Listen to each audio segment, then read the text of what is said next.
अगं ताई, तू इकडे कधी आलीस? बरं ये बस. अगं 4 दिवस झाला आलीये.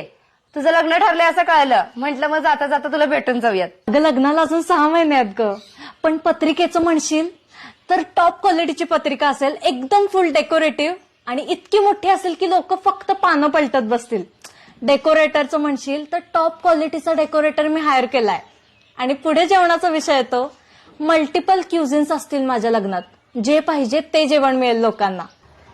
आणि माझा लेहंगा एकदम ब्रँडेड, 70,000च्या खाली घेणार नाही मी लेहंगा. मी पप्पांना सांगितलंय लग्न असं करायचं की लोकांनी बघत बसायला पाहिजे. त्यासाठी लोन काढायला लागलं तरी चालेल.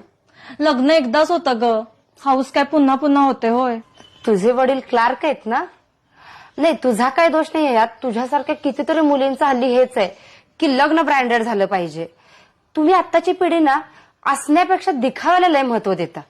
म्हणजे ताई असं का बोलतेयस? म्हणजे मान्य तुला लग्न एकदाच होतंय, हौस आहे, पण तुझ्या त्या हौसेसाठी आई वडिलांना कर्ज काढायला लागेल. लोक काय ग, एक दिवस येतील, खातील पितील, ते तमाशा बघतील आणि घरला निघून जातील आणि वरनं त्या जेवणाला बिवणाला कशाला तर खोट काढतीलच.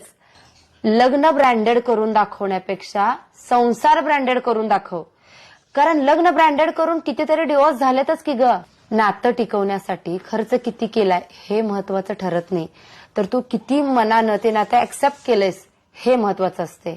आणि त्या एका दिवसासाठी लोकांना दाखवण्यासाठी एवढा खर्च कशाला पाहिजे? होय ग ताई, खरंच बोललीस तू. मी ह्या सगळ्याचा विचारच नाही केला. उगाच मैत्रिणींच्या नादाला लागून काहीतरी विचार करत बसले. पण आता मला कळालंय. आता मी लग्न ब्रँडेड नाही तर संसार ब्रँडेड करून दाखवेन.